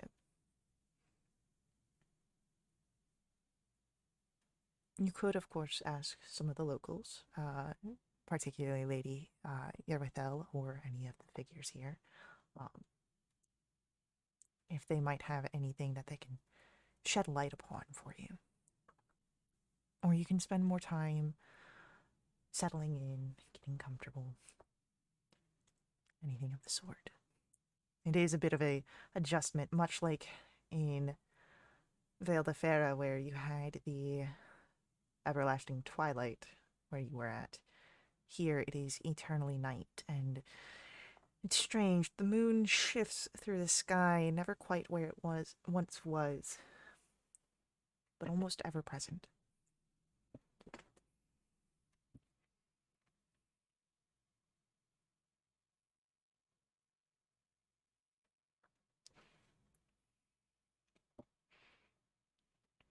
Well, what's the play here, do we think?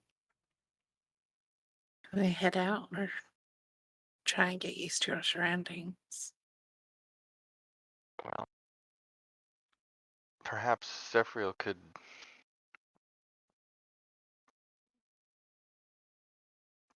One second, sorry. I'm having audio problems. No worries. No. Look, I had a whole host of tech issues earlier today. I can be a little gracious. Yeah.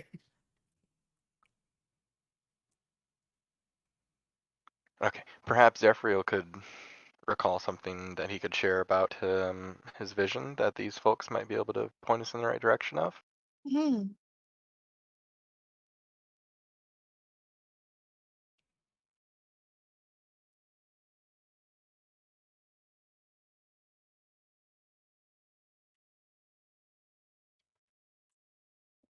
So, do you approach Zephyriel to discern the details of his vision?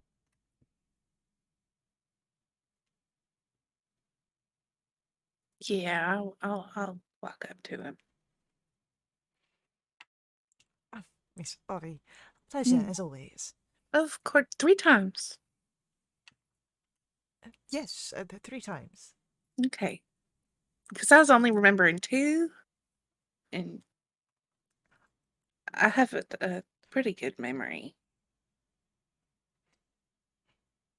Yes, well, the third time's not quite so important. You're right, it's really not that important. Anyway, do you think you might be able to uh recall some points from that vision that you had to our hosts? See if we can't get any kind of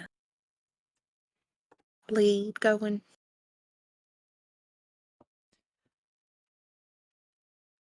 Sure, if our host would be willing to listen to such happenings, that could definitely assist us in our journeyings, yes. Mm.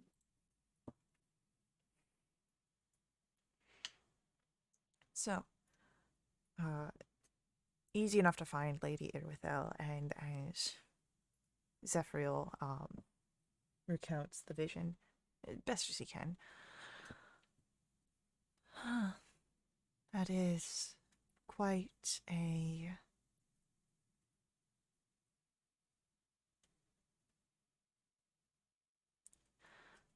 icon, one that I am not familiar with. But I would suggest then your searches to start with the Cathedral of the Syrian or the College of Magi.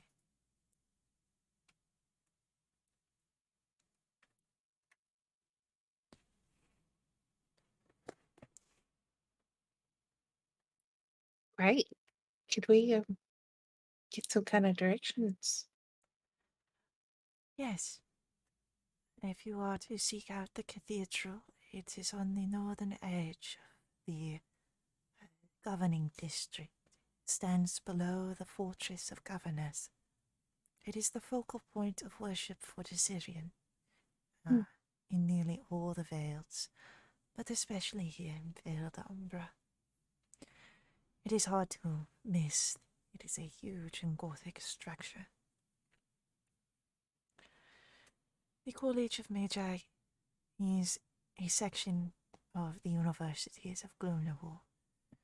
It is the northern district of the mausoleum, and it is just inside the curved walls of the Hart Cordon surrounding the fortress of governors. Hmm.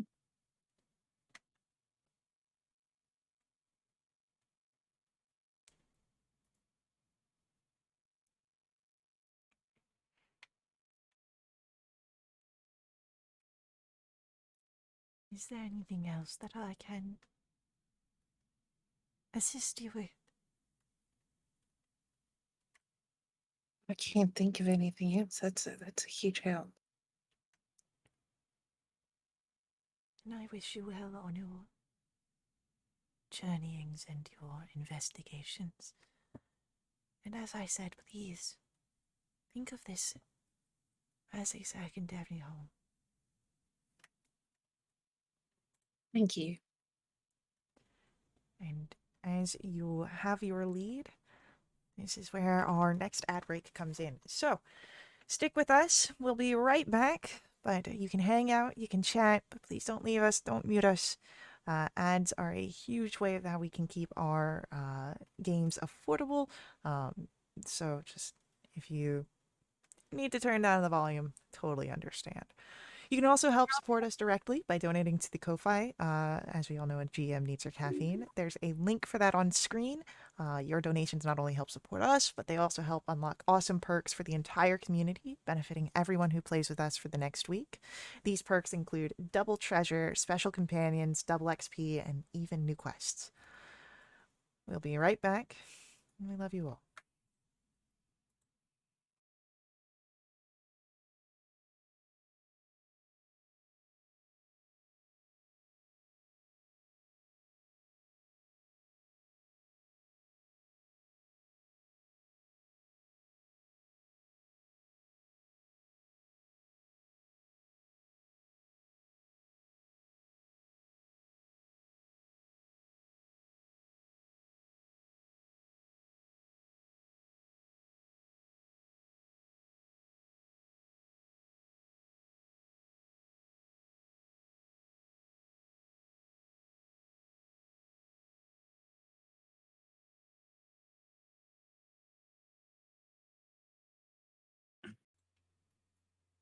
All right, we are back as you guys are oh my gosh, I can't with the chat. So you guys are coming back. You have a lead of sorts with the Cathedral of Desirian and the College of Magi. So what I'm assuming you guys would start looking into these leads, start your investigations, and initiating any sort of contacts you might be able to make. Yeah. Okay. Then why don't I get anyone who'd be focusing anyone who in the first few days of your stay in Gloom the War would be focusing on investigation.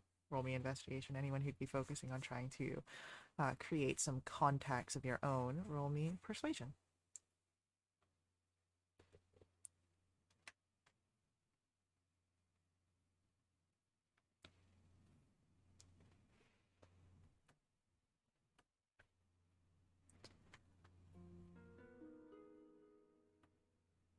So Avi, Mm-hmm. you are you're doing well at, talking to people and, getting your foot out there, even as, one of the few living people that operate in Gloom Noir. People don't seem to. Maybe it is the fact that you are perhaps a little darker and a little bit more closer to the Shadow Realm than most people, but you seem to be making good on your connections. Bracken and Cecil, your investigations are perhaps not as fruitful as you had hoped. But you are starting to. You think you're starting to get to places, but it seems that you're going to have to expand your search and resources through other portions of the city. As the days continue onward, if anyone else would like to roll investigation or persuasion checks, or if you want to continue along with your initial roll, are welcome to do so.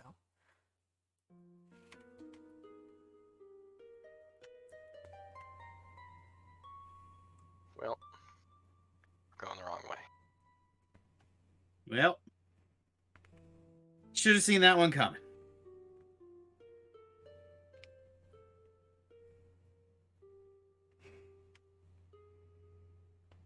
Bracken, do you want to roll another investigation, or do you want to roll persuasion this time? I'll go for another investigation. Bracken's not very social butterfly. Oh, well. Okay. As you all now kind of focus in on the investigations, Avi pulling perhaps the contacts that you made, areas where you might be able to find the research you're looking for.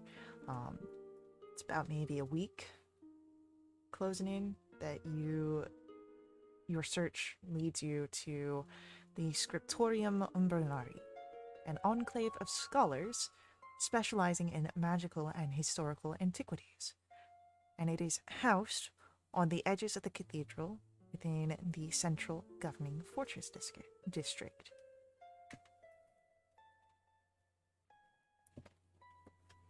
What was the district? The fortress district. Fortress district. Thank God, Lachlan needs to just cut it with these S's. He knows I struggle.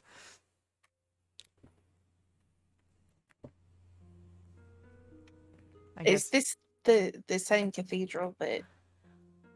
it is the same Cathedral of Desirian. Okay, cool. So it's on the edges of the cathedral, but it is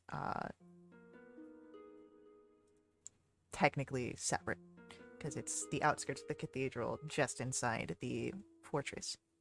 Got it.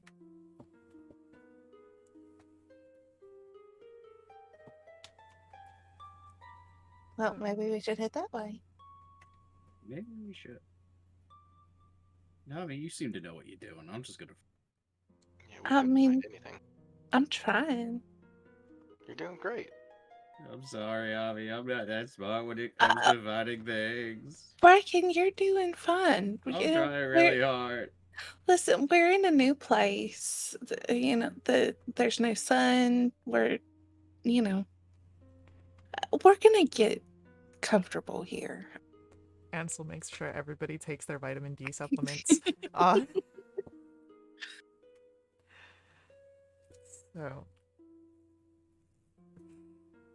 God, can you imagine, like, this is me, like, just above table real quick. The supplement, and vitamin, like, marketing, like, stronghold that would be in Vale de Umbra for Yeah, especially, like, tourist areas. it's Like, insane. It's off the charts. I just implications of an area without a sun. Yeah. So, as you make your way over, you do find the Scriptorium Umbranari. It is nestled upon the outskirts of the Grand Cathedral, which in itself is awe-inspiring. And but it is within the shadows of the Fortress of Governors. You would know that most citizens and visitors of Vale de Umbra that venture to this area are to experience the cathedral, to worship Desirian. But some, as Avi has found in the different connections that you have made, some come here to delve into the vast knowledge contained in the innocuous enclave at its side. There is a small footprint of the scriptorium. The illustrious institution serves as a gathering point for historians, knowledge seekers all throughout the Vales. It is a place of wisdom, of arcane knowledge, a beacon of intellectual pursuits. As you arrive to this area, it is fashioned, you see, of dark stone, long pieces of dead wood, and there is intricate runes and symbols etched upon the walls that represent the diverse range of magical disciplines studied within. As you enter, you see the spacious atrium, illuminated by the soft glow of gray, ghostly, enchanted orbs that hang on long chains from the vaulted ceiling.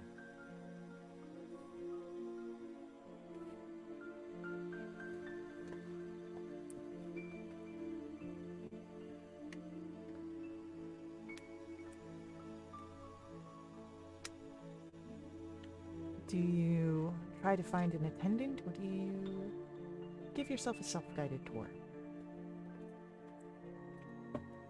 Is this a group thing or a... Yeah, this is all of you. You all Got it. came here I together. feel like walking on our own, knowing us, but if you want to get someone to keep us in line, then by all means.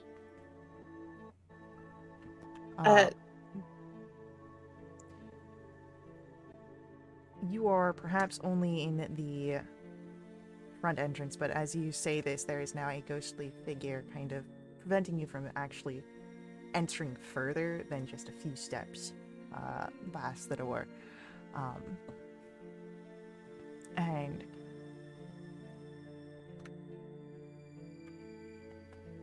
do you have proper identification? The ghost says. Identification. I'm me. How's that? Like Ritz? No. A allowance into the walls of the Scriptorium Umbranari. Oh, I don't If believe we... require, I can perhaps get the attention of an administrator. Sure.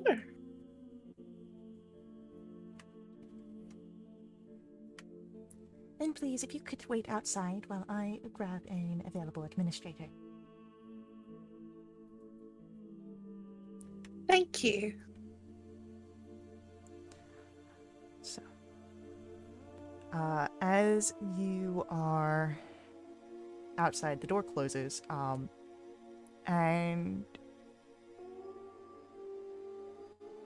if anyone would like to roll for me an insight check. Goodness, I'm gonna write a letter about this place.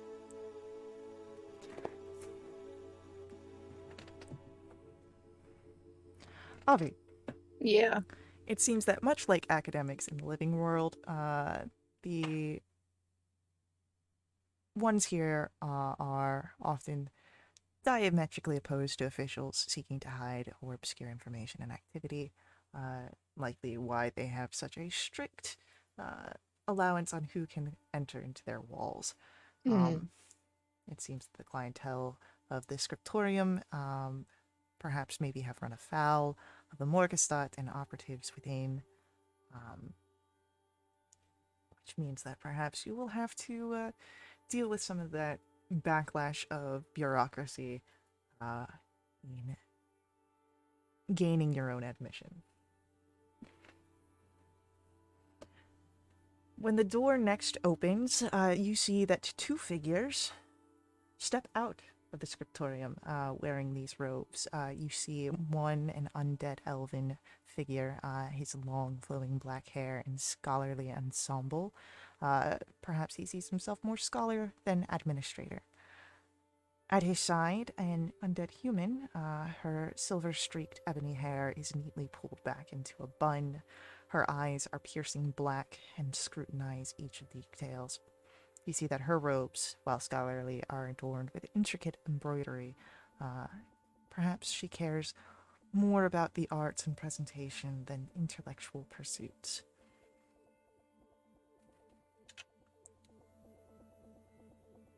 You were requesting the aid of an administrator. We're here to assist. Well, good. We would very much like to go inside. You hear that, Bennett? They would like to go inside. Yes, Emily. We understand that you are looking to enter in. However, it is a situation that you must, of course, go through interviews and all sorts of checks to make sure that you are who you say you are and not anyone who wishes to do ill of the establishment here.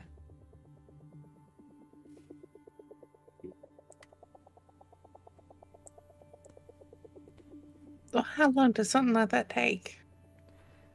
Well, if you're running off of what the Morgenstern and Gloom Noir seems to appreciate, it depends on how much coin is in your pocket. You can see that while Bennett seems perhaps amused with himself, the glare that Emily sends to him. If anyone would like to roll an insight check.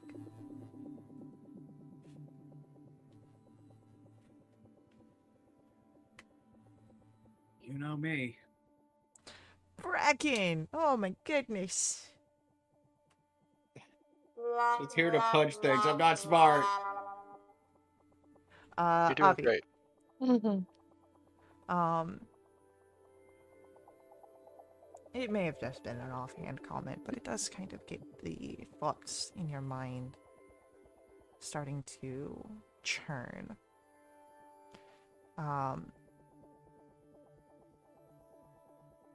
Bennett seems a figure who is perhaps a little bit more personable. Those who impress him or charm him may be able to get him to bend the rules, where Emily is more no-nonsense, very strict. Maybe not persuaded on her end, but perhaps misled, tricked. Or you can impress her by going by the books, which probably wouldn't take very long, maybe a few more days. You do have Kiervan who'd be able to assist, likely, as he is an officer of the Morgenstern.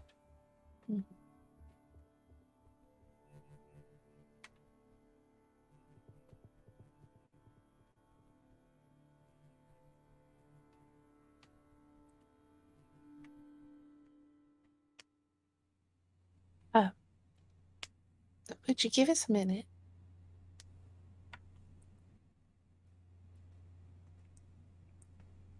I don't see why not. I'll kind of pull everyone away and explain the situation.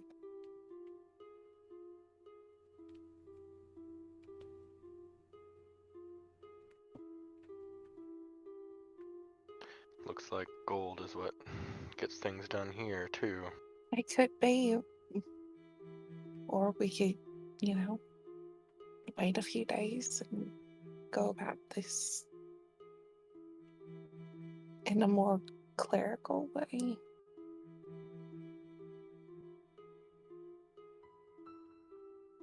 You would know, Avi, with the comment that Bennett made, he's not asking for, like, bribes. He is making a joke. So anyone who sort of uses a similar wit, charm, or any sort of display could work as well. You would know.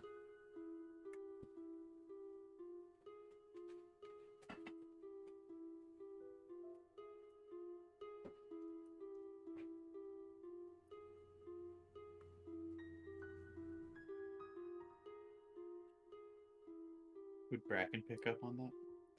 After Avi has explained the situation, yeah? Okay.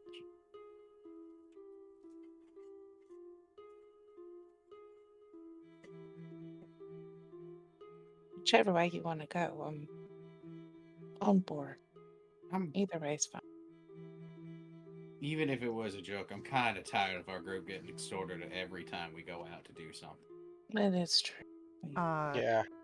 If anyone wants to roll a history check.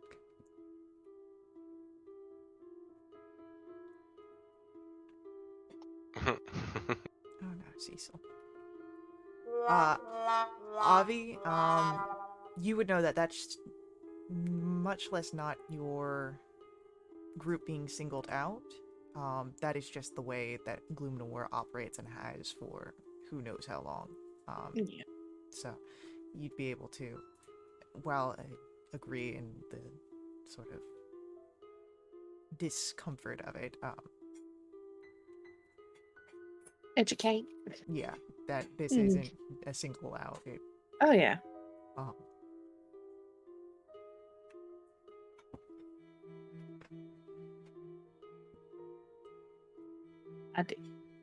I do share that.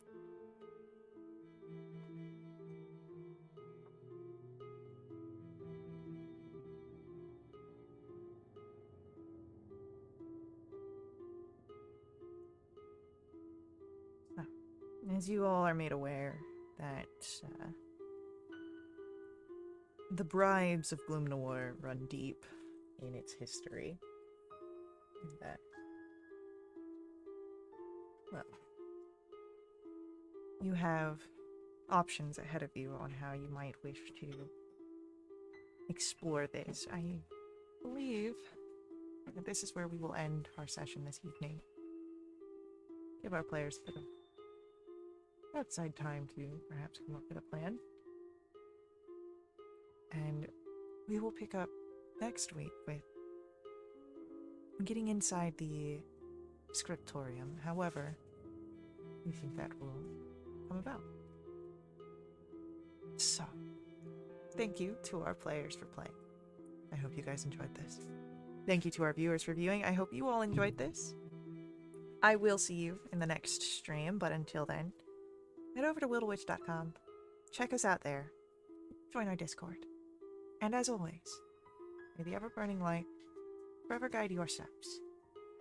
Laters.